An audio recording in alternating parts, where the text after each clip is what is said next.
បាទសូមស្វាគមន៍មកកាន់ channel លោកគ្រូធីនសវុនជាបន្តទៅទៀតបាទថ្ងៃម្សិលមិញលោកគ្រូបានធ្វើលំហាត់នៅក្នុងចំណុចថបាទទំព័រទី15មេរៀនទី3សិក្ខាពុំគណិតវិទ្យាថ្នាក់ទី6អូខេហើយបងប្អូនដែលបានមិនទាន់បានចុច like subscribe នេះ share ឬក៏ចុចស្នាកណ្ដឹងទេសូមចុចទាំងអស់គ្នាដើម្បីទទួលបាននៅលំហាត់ចំណោទរបៀបនៃការដោះស្រាយជាច្រើនបន្តគ្នារហូតដល់ចប់សិក្ខាពុំគណិតវិទ្យាថ្នាក់ទី6នេះតែម្ដងណាអូខេថ្ងៃនេះដែរលោកគ្រូនឹងលើកយកនៅលំហាត់មួយទៀតគឺលំហាត់ទី1បាទនេះគឺមេរៀនទី3ដដែលទេណាមេរៀនទី3លំហាត់ទី1លោកគ្រូលើកយកនៅចំណុចខបាទនៅក្នុងទំព័រទី16យកមកធ្វើការដោះស្រាយជូនបងប្អូនដល់គ្នាអូខេឥឡូវនេះមិនមែនទេគឺសូមលុបវាចោលណាគឺសូមលុបវាចោលសិនបាទនេះក៏លោកគ្រូលុបចោលដែរអូខេលុបចោលដែរណាបាទឥឡូវមុននឹងយើងធ្វើការបកស្រាយនៅលំហាត់ទី1ចំណុចខនេះបាទនៅក្នុងលំហាត់ទី1ចំណុចខនោះវាតកតងទៅនឹងការប៉ាន់ស្មានផលដកចំនួនទស្សភាគណាការប៉ាន់ស្មានផលដកចំនួនទស្សភាគតើយើងត្រូវដកយ៉ាងម៉េចណាយើងត្រូវប៉ាន់ស្មានយ៉ាងម៉េចនៅការផលដកចំនួនទស្សភាគនេះគឺដំបូងគឺលោកគ្រូសូមឲ្យនិយមន័យទៅដល់បងប្អូនអរគ្នាសិនថាតើយើងត្រូវធ្វើដូចម្ដេចណាអូខេអញ្ចឹងដើម្បីប៉ាន់ស្មានផលដកចំនួនទស្សភាគបាទសូមដូរពណ៌បន្តិចបាទសូមរំចាំផ្លែតពណ៌ទឹកប៊ិចតែម្ដងណាដើម្បីប៉ាន់ស្មានណាផលដកចំនួនទស្សភាគដើម្បីប៉ាន់ស្មានផលដកចំនួនទស្សភាគយើងត្រូវ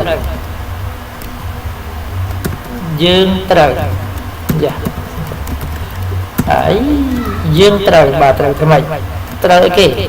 ត្រូវបង្គុតណាត្រូវបង្គុតចំនួនទស្សភាគបង្គុតចំនួនទស្សភាគបាទយ៉ាងត្រូវបង្គុតចំនួនទស្សភាគឲ្យទៅជាចំនួនគុតអូខេណាអញ្ចឹងគឺយើងបង្គុតឲ្យទៅជាចំនួនគុតឲ្យទៅជាចំនួនគុតរួចធ្វើប្រមាណវិធីដកអូខេរួចធ្វើប្រមាណ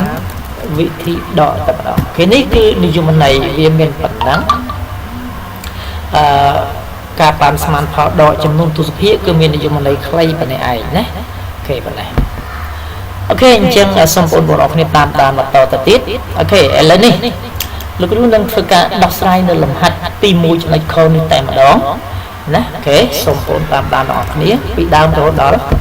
ចប់ណាយើងនឹងបានយល់ច្បាស់អំពីរបៀបនៃការប៉ាន់ស្មានផលដកចំនួនទស្សភាគនេះឯងអូខេចំណុចខ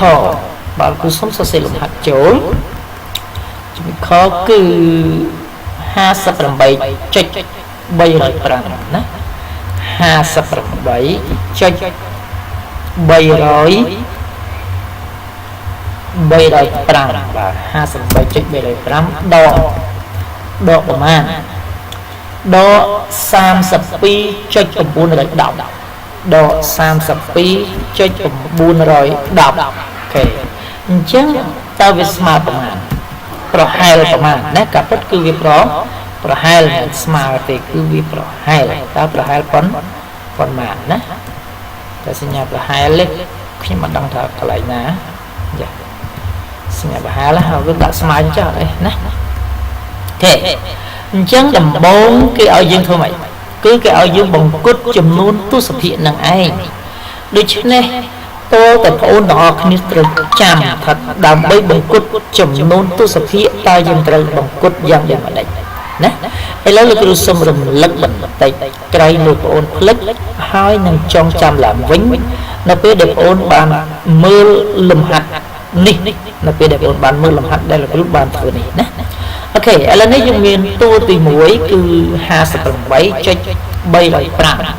ចឹងតើយើងត្រូវបង្គុតឡើងឬក៏ចុះដើម្បីបង្គុតចំនួនទស្សភាគឲ្យទៅជាចំនួនគុតនោះគឺយើងត្រូវមើលខ្ទង់ផ្នែកទស្សភាគគឺខ្ទង់ភាគ10ប្រសិនបើខ្ទង់ភាគ10ជាលេខ0រហូតដល់លេខ4គឺយើងត្រូវបង្គុតចុះផ្ទុយមកវិញប្រសិនបើខ្ទង់ភាគ10ជាលេខ5រហូតដល់លេខ9នោះយើងត្រូវបង្គុតឡើងអូខេចុះយ៉ាងម៉េចឡើងយ៉ាងម៉េចអូខេឥឡូវនេះយើងក្រឡេកមកមើលលំហាត់របស់ជើងគឺខ្ទង់ភាគ10លេខ3បាទណាដែលគូ highlight នេះខ្ទង់ខ្ទង់ភាគ10នោះគឺលេខ3ដូច្នេះបើលេខ3ទេគឺយើងត្រូវបង្គុតចុះអញ្ចឹងខ្ញុំសូមសរសេរកន្លែងនេះឲ្យមួយទៀតដាក់ថា 58.305 បង្គុតបង្គុតចុះទៅមកបង្គុតចុះទៅមកដោយសារវាបង្គុតចុះដូច្នេះគឺចុះត្រូវទៅនៅ58ដដែលណាខេនឹងមួយវិញទៀតបើគឺសុំដល់ឃ្លីបមកនេះមួយទៀតតួទី2នេះឯងតួទី2នេះណាគឺ 32.910 បាទអញ្ចឹងនៅខ្ទង់ភាគ10នៅតួទី2នេះលេខប្រមាណបាទគឺយើងឃើញលេខ9បើលេខ9គឺយើងត្រូវបង្គុតឡើងណាអញ្ចឹងកន្លែងនេះលោកគ្រូសូមសរសេរថា 32.910 បង្គុត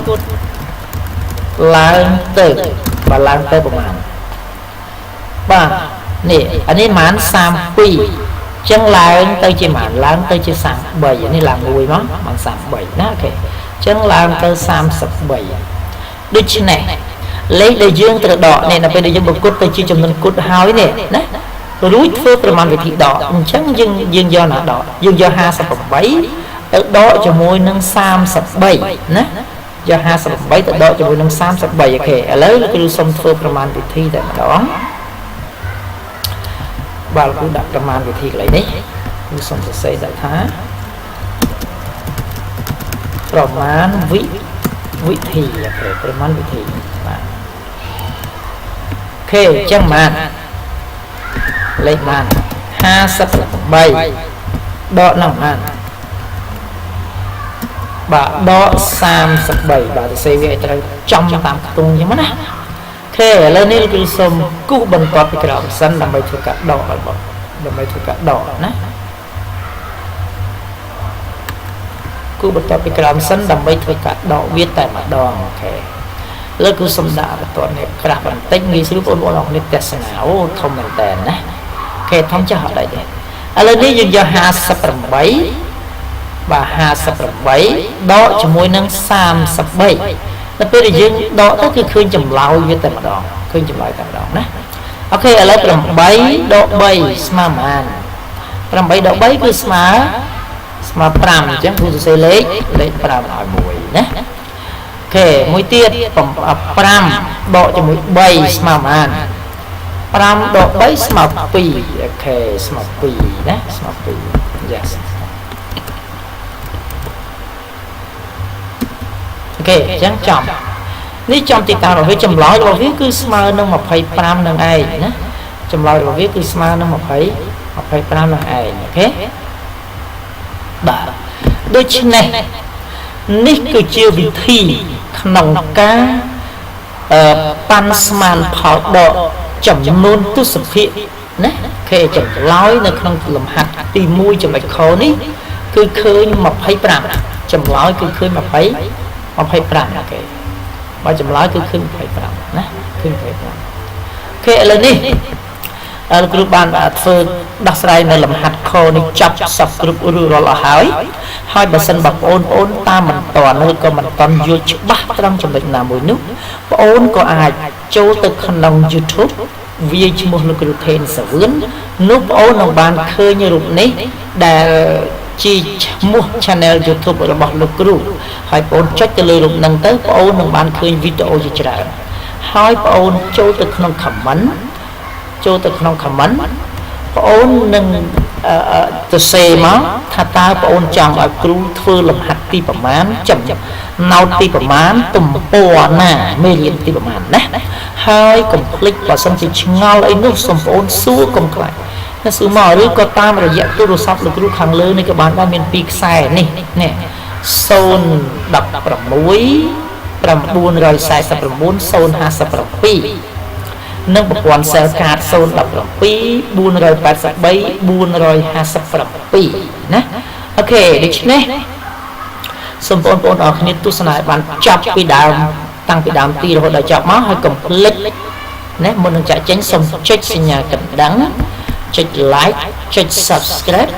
ហ្នឹងមានន័យថាជាវណាចុចជាវមកសូមជួយជាវទាំងអស់គ្នាបងប្អូនដែលបានទស្សនាហ្នឹងហើយ share ម្នាក់មួយផងដើម្បីឲ្យមិត្តភ័ក្តិបងប្អូនឬក៏ក្មេងៗជាច្រើនទៀតដែលជាសិស្សសានុសិស្សនោះគាត់មានបំណងចង់ចេះផ្នែកគណិតវិទ្យាឲ្យបានច្បាស់លាស់សូមបងប្អូនចុចសញ្ញាកណ្ដឹងនិង share ជូនពួកគាត់ទាំងអស់គ្នាបានគ្រប់គ្នាណាអូខេនៅពេលនេះលំហាត់ខដែលលោកគ្រូបានធ្វើការបកស្រាយនេះគឺសន្មតថាចប់ប៉ុណ្ណេះដែរហើយកុំភ្លេចលោកគ្រូនឹងធ្វើការនៅក្នុងចំណុចនេះការប៉ាន់ស្មានផលដកចំនួនទស្សភាគនេះលោកគ្រូនឹងធ្វើជូនមួយទៀតនៅពេលក្រោយនៅថ្ងៃស្អែកណាលោកគ្រូនឹងធ្វើជូនបងប្អូនមួយទៀតនៅចំណុចឈរចុងក្រោយតែម្ដងលំហាត់ទី1ហ្នឹងណាលំហាត់ទី1ហ្នឹងចំណុចឈរដែលមានការដកនោះរហូតដល់3ទូហ្នឹងគឺសញ្ញាដក2ណាអូខេនៅពេលនេះលោកគ្រូសូមអរគុណបងប្អូនគ្នាដែលបានចូលរួមទស្សនានិងខិតខំសិក្សារៀនសូត្របងប្អូនគ្នានៅពេលនេះគ្រូសាវឿនសូមអរគុណសូមគោរពលាបាយបាយ